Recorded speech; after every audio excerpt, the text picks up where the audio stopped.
కాంగ్రెస్ ప్రభుత్వం ఏర్పాటయ్యి ఒక ఏడాది కాలం పూర్తి కాకముందే 60,000 ఉద్యోగాలను పూర్తి చేసి నిరుద్యోగ యువతకు నమ్మకం కల్పించిన కాంగ్రెస్ ప్రభుత్వానికి ధన్యవాదాలు తెలుపుతూ కృతజ్ఞతా సభను నిర్వహిస్తున్నట్లుగా ఓయూ నిరుద్యోగ జేఏసీ విద్యార్థి సంఘాల నేతలు తెలిపారు.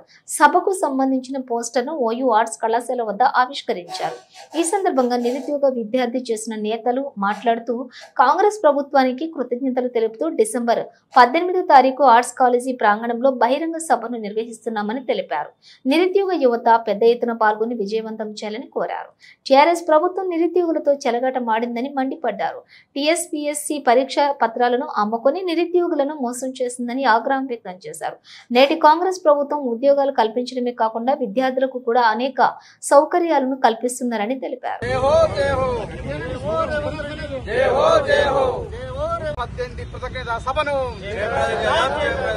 జయప్రదం చేద్దాం డిసెంబర్ 18 కృతజ్ఞతా సభను జయప్రదం చేద్దాం డిసెంబర్ 18 కృతజ్ఞతా సభను జయప్రదం చేద్దాం డిసెంబర్ 18 కృతజ్ఞతా సభను జయప్రదం చేద్దాం డిసెంబర్ 18 కృతజ్ఞతా సభను. ప్రభుత్వం ముఖ్యమంత్రి రేవంత్ రెడ్డి గారి పరిపాలన విద్యార్థి నిరుద్యోగుల పాలిట స్వర్ణయుగంగా మారింది. ఇది వాస్తవం.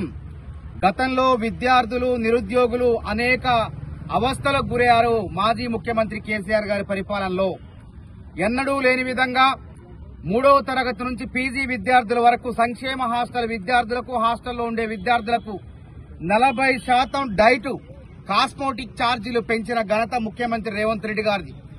అదేవిధంగా గతంలో పోటీ పరీక్షలు నిర్వహించాలంటే ఆ ప్రభుత్వానికి చేత కాలేదు. అదేవిధంగా 16 ప్రశ్నాపత్రాల లీకేజీలతో నిరుద్యోగుల జీవితాలతో చెలగాటమాడారు. చదువుకుంటే ఉద్యోగం రాదు, మరి దొడ్డిదారులు కొంటే ఉద్యోగం వస్తుందనేటువంటి ఆ నమ్మకాన్ని నిరుద్యోగుల్లో కలిగించారు. కానీ వాటన్నిటిని కూడా తొలగించే విధంగా పారదర్శకంగా రేవంత్ రెడ్డి గారు ప్రభుత్వం వచ్చిన తర్వాత డిసెంబర్ 7కు ఏడాది పూర్తయింది. ఈ ఏడాది కాలంలో ప్రతి పరీక్షను కూడా సమర్థవంతంగా పటిష్టంగా పారదర్శకంగా నిర్వహించి వేగవంతంగా నిరుద్యోగులకు కొలువులిచ్చి వాళ్ళని ఉద్యోగులుగా చేయటం జరిగింది. కాబట్టి వీరి యొక్క పరిపాలన నిజంగా స్వర్ణయుగం. నిరుద్యోగులకు మరి చిరకాల వాంఛ జాబ్ క్యాలెండర్. గత ప్రభుత్వంలో మేము ఎన్నోసార్లు పోరాటాలు చేసిన జాబ్ క్యాలెండర్ ఊసే లేదు.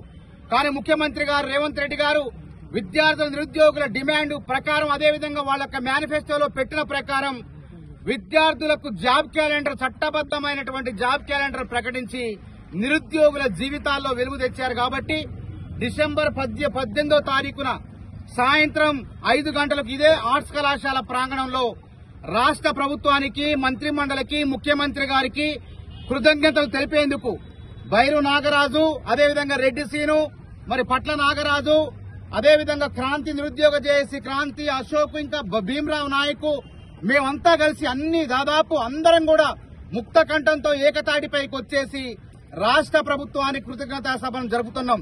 కాబట్టి తెలంగాణ వ్యాప్తంగా ఉన్న విద్యార్థి నిరుద్యోగులారా డిసెంబర్ 18వ తారీఖున ఓయూ యుద్ధభూమి ఆర్ట్స్ కళాశాల వద్ద జరిగే విద్యార్థి నిరుద్యోగ కృతజ్ఞతా సభను జయప్రదం చేయాల్సిందిగా మీ